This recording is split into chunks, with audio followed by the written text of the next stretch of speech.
There are a number of misconceptions surrounding mental health. There's an enormous stigma. Britain is a country, perhaps more than any other, where you might say that the national emotion is embarrassment. And nowhere is that clearer than when it comes to issues of mental health. We're addressing a real crisis. 1 in 4 people in any given year suffer from a mental health condition. The greatest cause of death amongst men under the age of 35 is suicide. My first overdose was in 2003, December. I felt I had no future. I couldn't hold down work. I genuinely believed that the people around me, for all the hurt I was causing them, would be better off if I wasn't there. Bipolar changed my personality by making me the person that I didn't ever want to be. I was very, very low. My self-confidence, self-esteem and self-worth went. I just felt very sort of isolated, and I felt like I couldn't talk to friends and family because I couldn't really express what was going on. I knew there was something wrong, but I couldn't put it into words how I felt. When I was in hospital, physical restraint would happen quite regularly to me. I spent most of the 90s, which was my 20s, in and out of hospital with 5 really serious admissions. It was just an unimaginably fearful experience, and I felt quite scared, isolated, not had many people to turn to.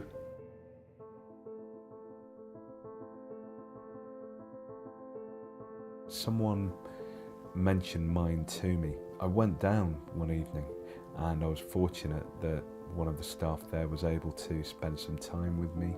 He just reassured me that what I was living through was perfectly normal.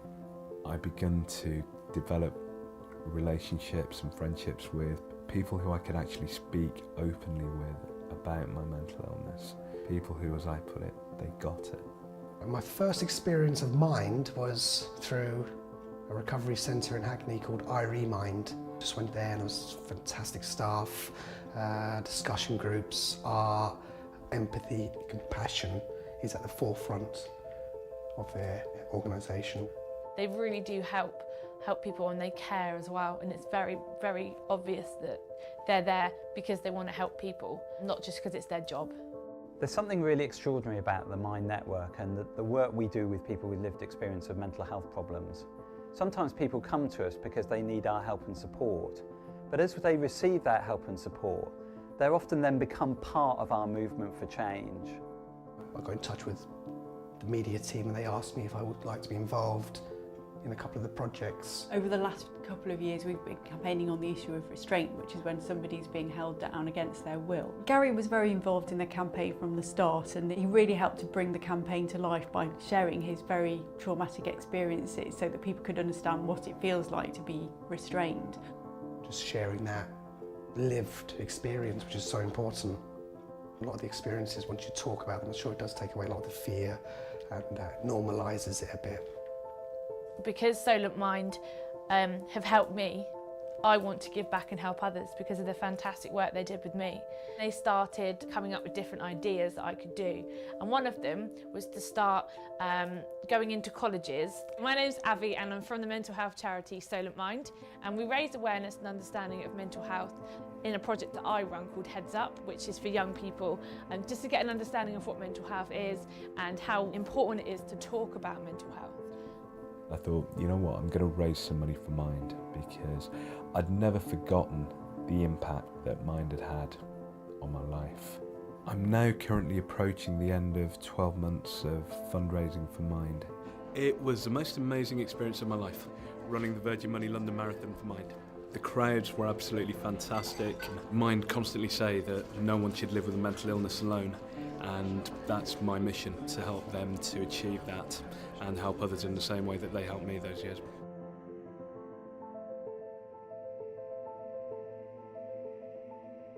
We are Mind, and we are working together to make a huge difference for now and the future.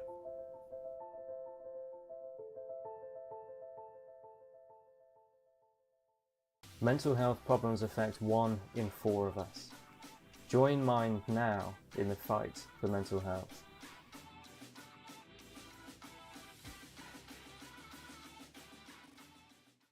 There's nobody like me. nobody liked me. Sometimes I felt like nobody likes me. I've got two sides, feels like two lives. I don't think anyone's loved both of them like me. I live with bipolar. Bipolar is my G. After 15 years, I was diagnosed with it, finally. I blacked out, episodes turned into seasons. I didn't want to be here, I couldn't find a reason, until I found a reason. I never thought that I could find the strength in my weakness. It took seeing low points to realize how strong I am. It took looking back to see just how long I ran. Caribbean home, they loved me, but they didn't understand. I'd be lying if I said I didn't struggle, man. But I'm so lucky I've been held by the most loving hands. I didn't want to be here, but life had some other plans, because there's nobody like me.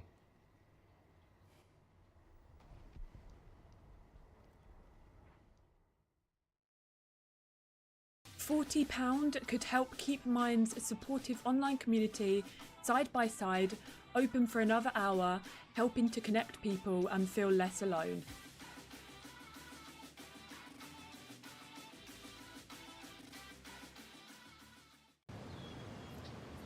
My name's Andy Sturgeon and I'm the designer of the Mind Garden. The reason that I chose to do a garden for Mind is because I've always been aware as a gardener of the benefits of gardens to my mental health and other people's. And I've known that probably for my entire life, certainly my entire career, and it's only in the last few years that people have begun to talk about this. I developed severe eating disorders, anorexia, depression, binge eating, OCD, and of course PTSD from years of sexual abuse. I hadn't dealt with it, I hadn't confronted it. It really affected me, and it was a very hard journey, but it took the longest time. But throughout the last sort of 6 or 7 years, I've overcome a lot. My experiences with mental health problems really stemmed from a lot of physical abuse as a child, which I didn't get many avenues to express myself from both my mental illnesses or just myself as a person. I think that the never-ending cycle of violence has driven me to just, at a point, especially growing up, to seek my own space a lot more, feel a lot more safer where I am.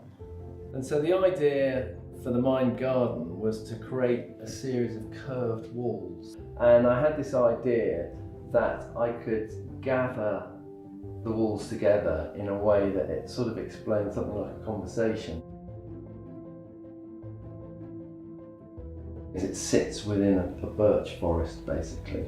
The quality of light that comes down through them is very special. It's very happy, I suppose, in a very basic way. And they have a very fresh green in the spring, so in May, the colour of the green is incredible. It's very optimistic and uplifting as it kind of bursts into life.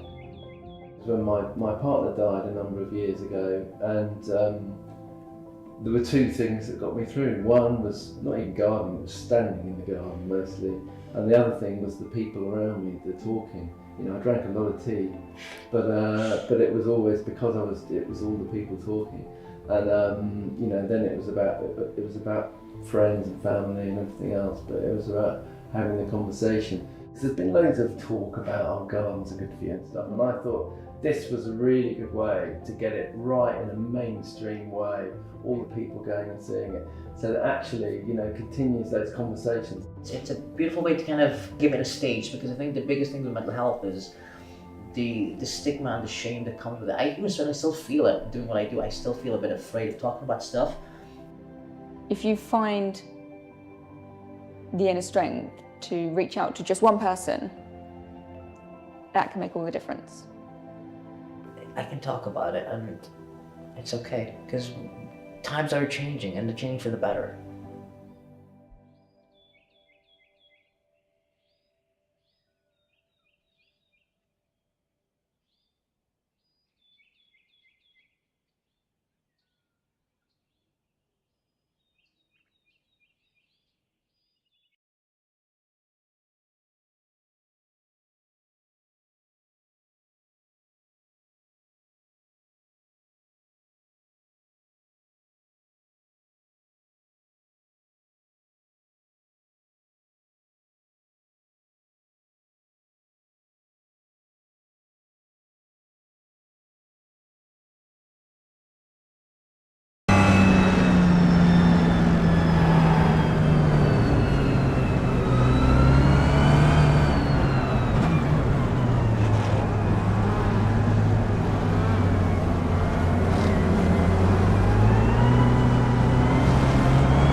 match up to Wagner.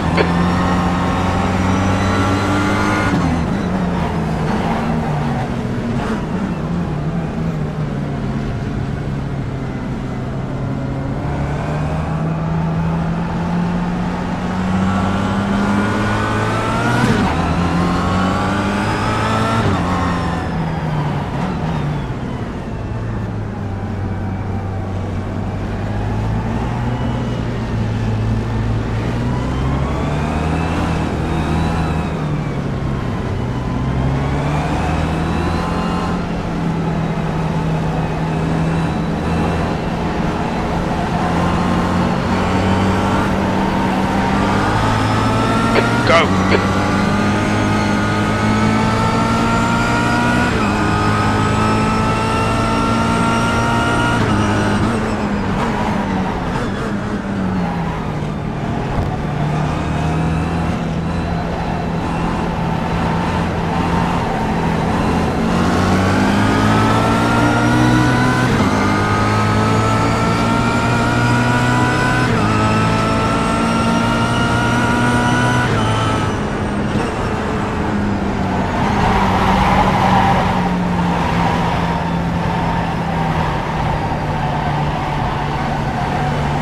Well done, Nathan. Good start. We need to slow down and give back some time.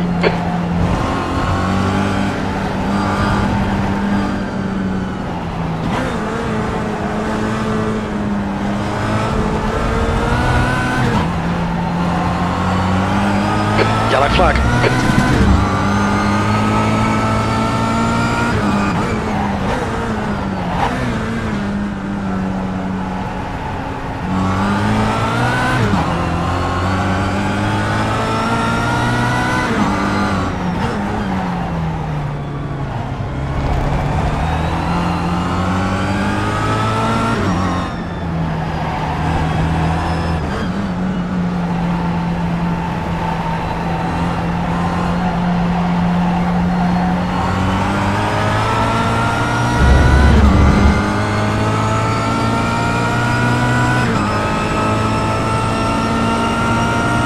Loving this, mate. This is perfect. Yellow flag. You're now in the lead.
Yellow flag, keep your wits about you, mate.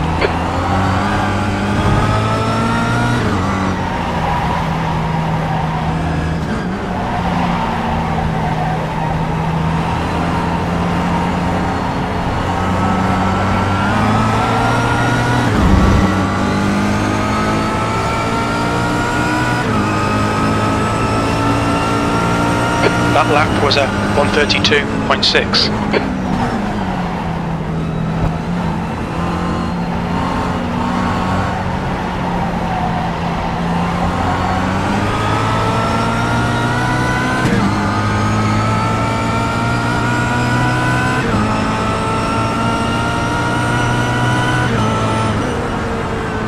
You're now in the lead.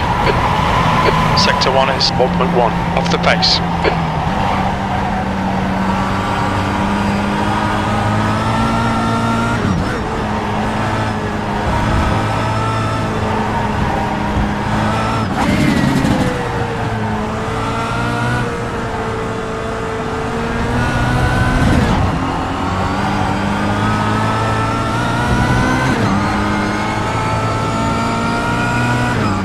Gap to Hughes behind is now 1.6.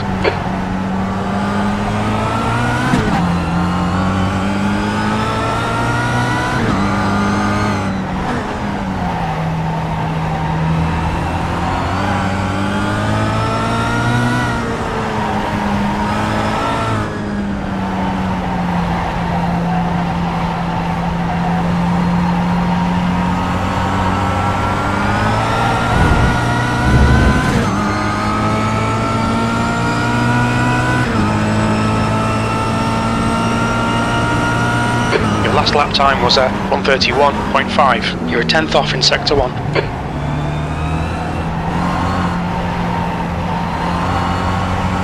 Okay, Nathan, there's a faster car approaching.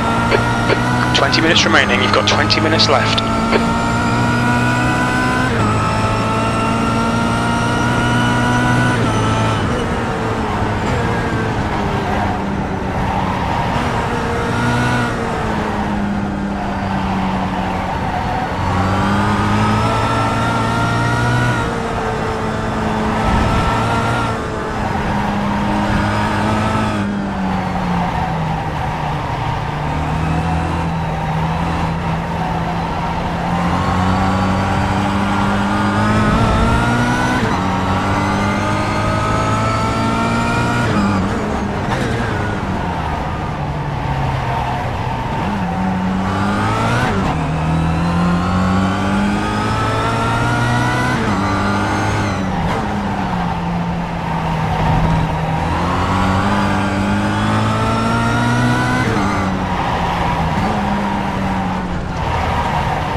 Just cut the track.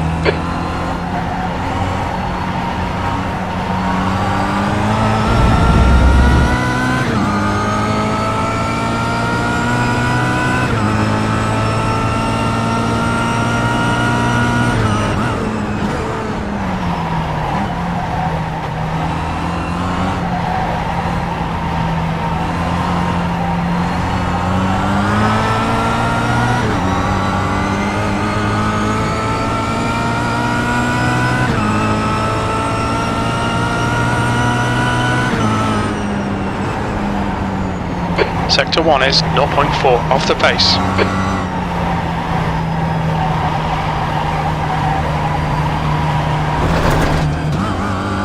Pay attention to track limits, please, Nathan.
Yellow flag, caution.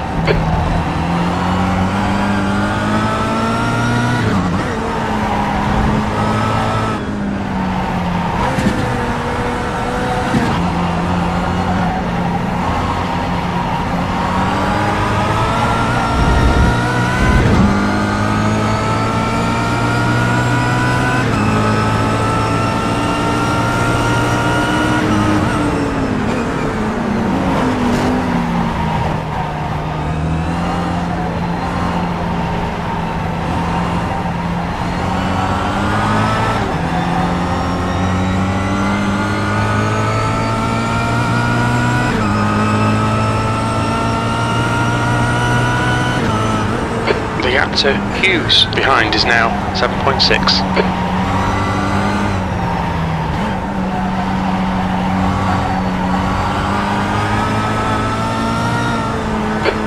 Minutes left, that's 15 minutes.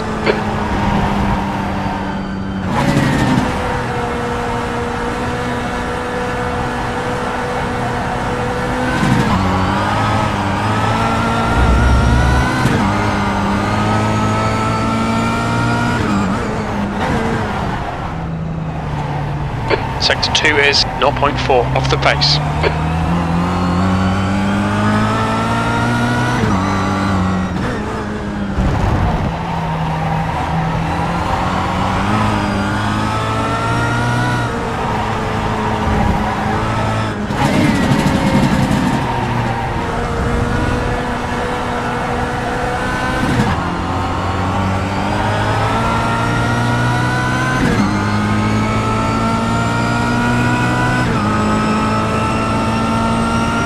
Lap time was at 1:32.2.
That was a 1:32.7. Sector 2 is 1.1 off the pace.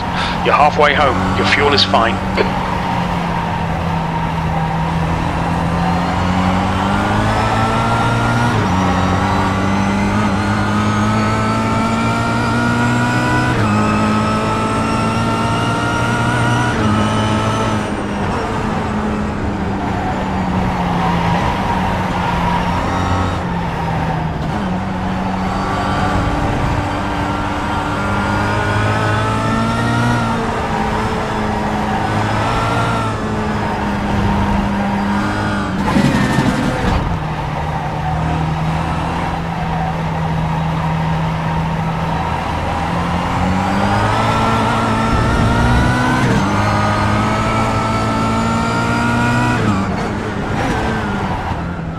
Sector 2 is 0.3 off the pace.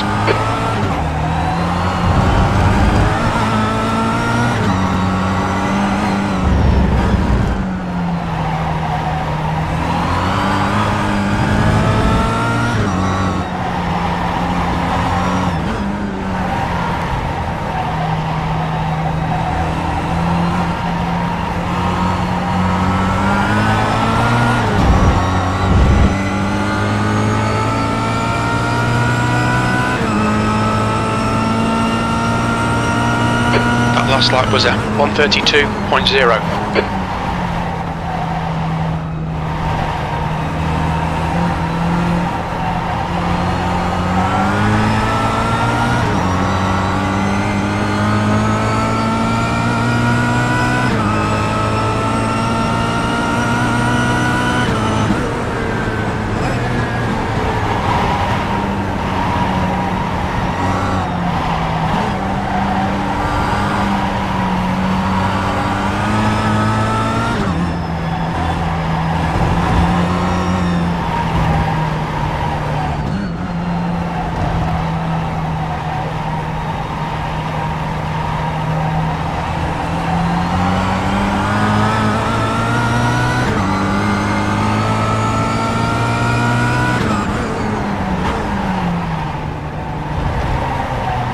Okay, Nathan, 10 minutes to go. That's 10 minutes left.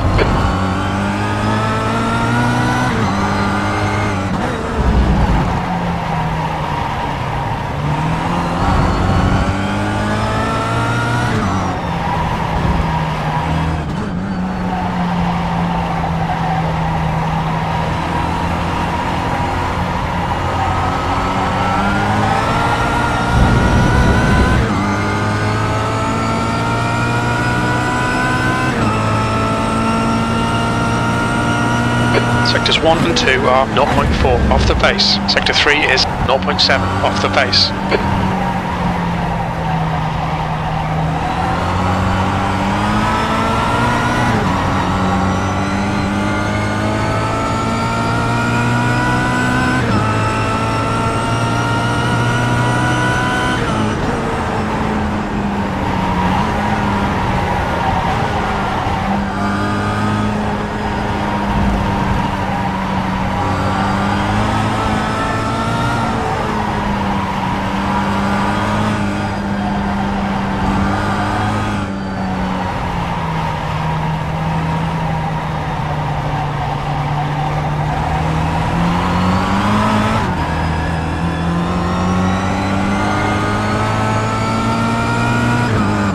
Hughes is closing you down. The gap has come down to 6.4 seconds.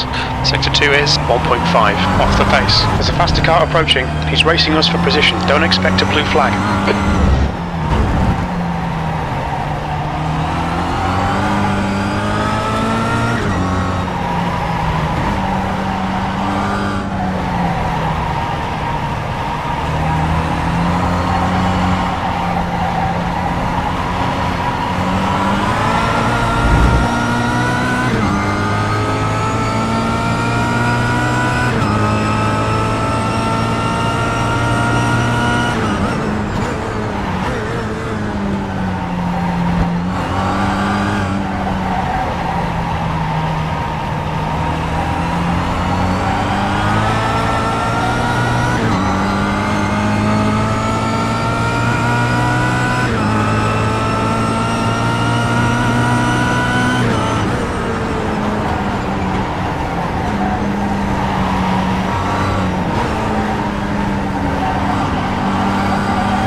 Sector 1 is 0.9 off the base.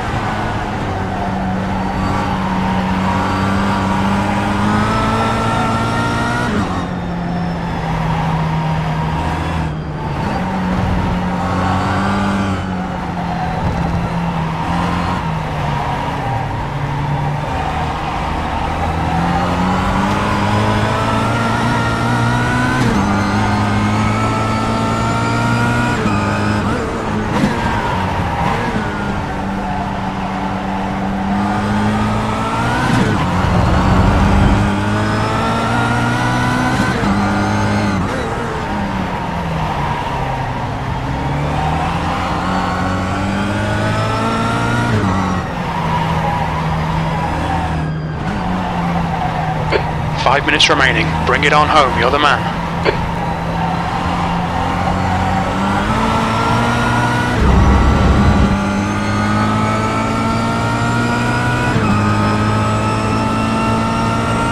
That lap time was 1:33.6.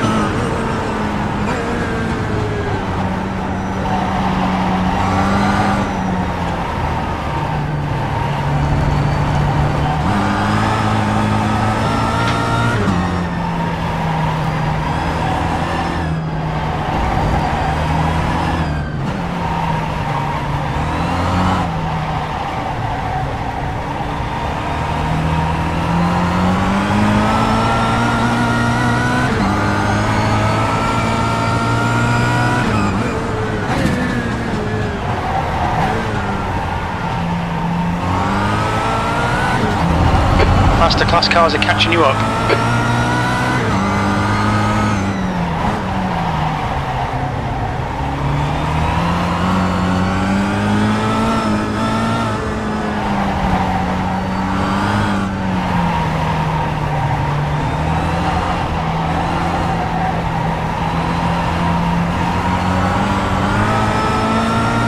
Blue flag.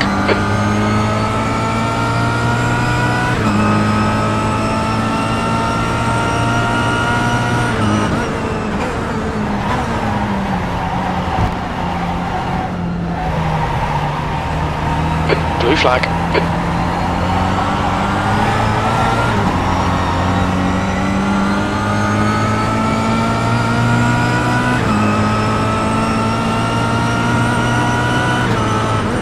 Alright Nathan, don't let this guy distract you. Sector 1 is 0.5 off the pace. Blue flag.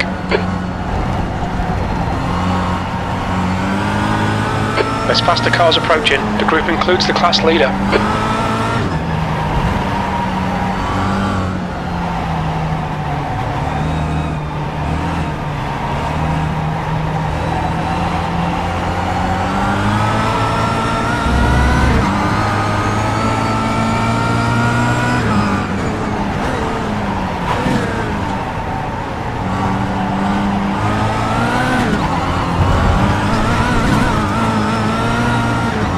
Keep it within the track limits. Just 2 minutes left, 2 minutes to go.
Last lap. Keep your shit together. You're not home yet.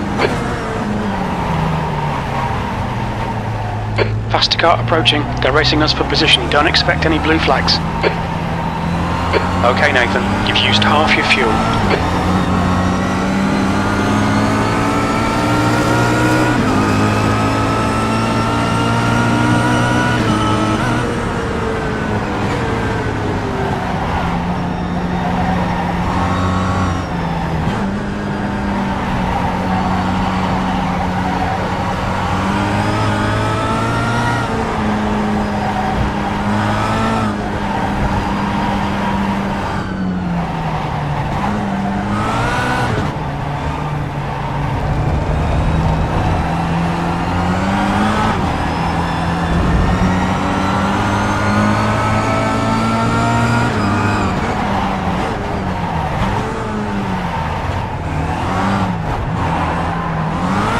Come on, mate, defend your position.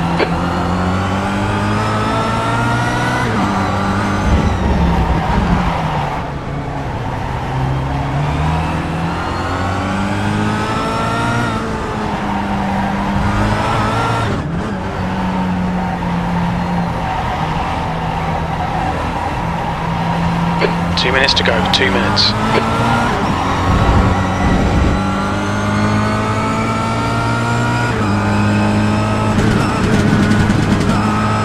Well done, Nathan. Great drive. That's a podium.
Pit lane speed limit is 50 kilometers per hour.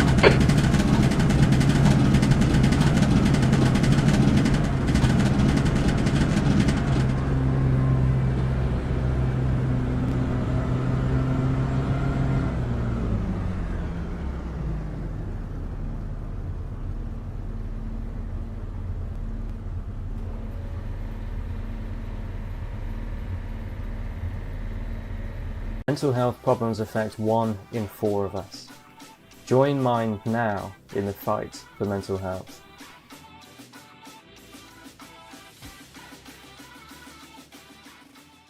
£40 could help keep Mind's supportive online community side by side, open for another hour, helping to connect people and feel less alone.